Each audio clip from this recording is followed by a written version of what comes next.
भाइयों बहनों, डॉक्टर कुलदीप सिंह का आप सबको नमस्कार, दावर, सत श्री अकाल। आज का लाइव वीडियो नंबर 26,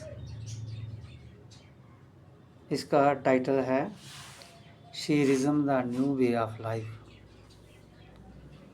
ये chapter 6 Sheerism the new way of life, ये मेरी किताब में लिखा हुआ है।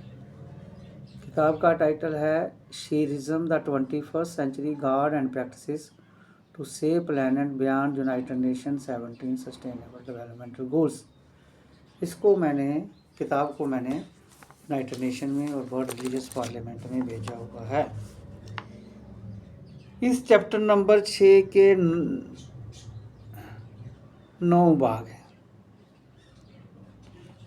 6.1 Sheerism the 21st century revolution.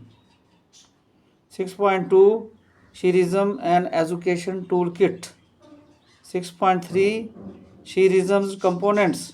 6.4 Sheerism's principles. 6.5 United Nations must internalize शीरिज्म.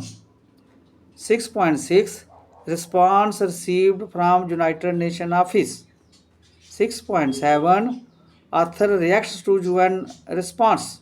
6.8 for Sheerism's further efforts. 6.9 conclusion drawn from Sheerism. साथियों, आज मैं डिस्कस करूंगा कि ये 21st सेंचुरी की रेवोल्यूशन क्यों है शीरिज्म। मुझे महसूस हुआ रेवोल्यूशन की ज़रूरत है इस प्लैनेट के ऊपर, तो मैंने ये काम शुरू किया। एक एनजीओ के बैनर के अंडर शीर, बाद में इसको शीरिज्म में ट्रांसफॉर्म किया जब हमें पता लगा कि डीएनए ही गार्ड है और गार्डली प्रैक्टिसेस हमारे 4 गोल हैं शीर की और यूनाइटेड नेशन के 17 सस्टेनेबल डेवलपमेंटल गोल आपस में मिलते हैं। 4000 रिकॉग्नाइज्ड रिलीजन हैं और ऐसे अगर नेट खोल के देखें तो हमें 10,000 रिलीजियस प्रैक्टिसेस लोग मानते हैं। इनको बहुत अच्छी बात है। गार्ड के ऊपर और बहुत सारी धारणाएं हैं, अपनी अपनी धारणाएं हैं गार्ड के ऊपर। कुछ धर्म एक ही गार्ड पे बिलीव करते हैं, कुछ धर्म बहुत से गार्ड में बिलीव करते हैं, कुछ धर्म नहीं भी करते हैं। तो ये अपना अपना मानने का तरीका है।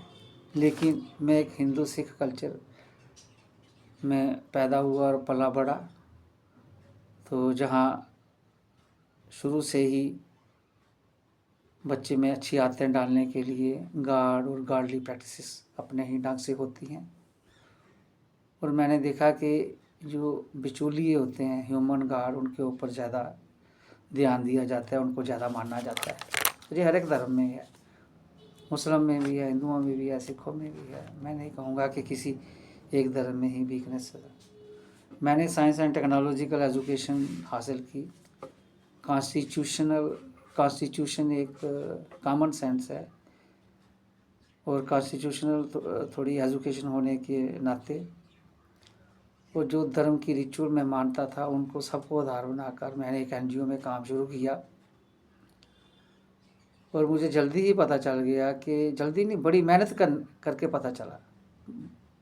लेकिन कॉन्स्टिट्यूशन रिलीजियस ग्रंथ को भी पढ़ा, गॉड है, एक है। सभी जब सर्व धर्म ग्रंथों को पढ़ा तो ओपिनियन अलग अलग था गॉड के ऊपर, लेकिन सब एक ही बात को मानते हैं कि पृथ्वी ही सुप्रीम है, इसी के ऊपर जीवन है, इसी को बचाना है। ये सारे धर्म उसकी ओर ध्यान नहीं इनका, सिर्फ सुपरफिशियली रिचुअल के लाभ से मेरा धर्म बड़ा है, उसका नहीं है। एक दूसरे के साथ लड़ना। 4 धर्म तो जो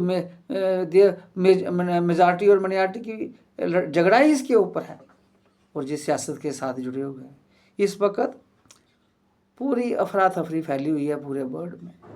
न्यूक्लियर वेपन दोबारा निकल आए हैं। 3rd वार, मैं कहूँ कि तीसरी बार शुरू हो चुकी है।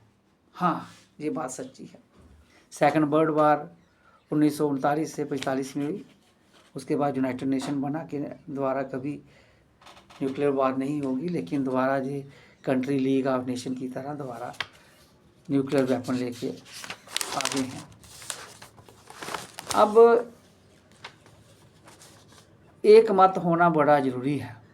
जब सारे धर्म कहते हैं कि पृथ्वी एक ही है, इसी के ऊपर जीवन है, साइंस भी यही कहती है कि पूरा ब्रह्मांड का एक ही ओरिजिन है, हर एक कॉन्स्टिट्यूएंट ब्रह्मांड में अपनी अपनी एक्सिस के ऊपर है, पृथ्वी के ऊपर ही जीवन है, जीवन चलाने के लिए भी डीएनए है, डीऑक्सीराइबोस न्यूक्लिक एसिड, इसी में जनरेटिंग पावर है, इसी में ऑपरेटिंग पावर है, इसमें बायोलॉजिकल एजिंग और डिमाइज की डिमाइज है।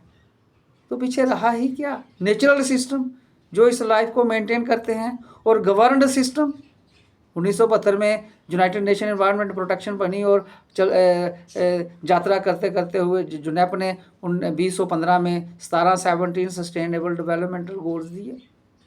ये गवर्नड सिस्टम है, नेचुरल सिस्टम है, इन्हीं को आधार पर हमारा जीवन है पूरी पृथ्वी के ऊपर। तो मैंने देखा कि पूरा विश्व वार की ओर है, धर्म के आधार पर और न्यूक्लियर वेपन लेके पॉलिटिकली। और अब वक्त आ गया है इनको जोड़ने का। सारे रिलीजन पैरेलल चल रहे हैं, पैरेलल। वर्ल्ड रिलीजियस पार्लियामेंट तीसरे संडे को हर साल मिलते हैं ताकि पीस प्रॉस्पेरिटी बनी रहे डिफरेंट रिलीजन में, लेकिन ऐसा नहीं हो रहा है। कॉन्स्टिट्यूशन एस्टेब्लिश किए गए हैं हर नेशन में ताकि हमारी पृथ्वी के ऊपर नेचुरल सोर्सेज गवर्न सिस्टम चुस्त दुरुस्त रहे। नहीं, झगड़े बहुत ज़्यादा हैं, मिnority मेजॉरिटी में पॉपुलेशन डिवाइड हो चुकी हैं, जहाँ भी मिnority हैं वो मुश्किल में हैं। तो 1945 का लेसन लेते हुए यूनाइटेड नेशन बनी थी, लेकिन अब हालात वैसे के वैसे पूरी दुनिया में रिवर्स हो गए हैं। इसलिए अब वक्त आ गया है इन सबको जोड़ने का। और शीरिज्म कहता है परमात्मा एक ही है, और साइंटिफिकली ये डीएनए ही है, पूरा जीवित दुनिया का देवता ही डीएनए है। ये 1953 में बैटसन एंड क्रिक ने इसके बारे में बताया था। इसी में प्राण प्रतिष्ठा है, इसी में कॉपिंग करने की कैपेसिटी है। तो नेचुरल सिस्टम को हमने बचाना है और गवर्न सिस्टम को चुस्त दुरुस्त रखना है। हमारी आइडियालॉजी सभी धर्मों को जोड़ने की कोशिश करती है, और विश्व मंच के ऊपर हमने कहा है कि हमारा शीरिज्म कहता है कि परमात्मा ने सब कुछ दे दिया है, इसको हमने चुस्त दुरुस्त रखना है। सब कुछ अपनी साइक्लिक वे में काम कर रहा है, और जो साइक्लिक वे में हमारी लाइफ के जुड़े हुए नेचुरल सिस्टम और गवर्न सिस्टम है। इसलिए एक गार्ड का एक मंच से होना बड़ा जरूरी है। उसके लिए हमने इस किताब को यूनाइटेड नेशन में भेजा हुआ है। ये रेवोल्यूशनरी स्टेप है ताकि सारी दुनिया एक हो जाए, इस पृथ्वी को बचाया जा सके, नेचुरल सिस्टम को बचाया जा सके। आज सिर्फ इतना ही, आगे आने वाले समय में मैं कहूँगा कि शीरिज्म एंड एजुकेशन टूल किट।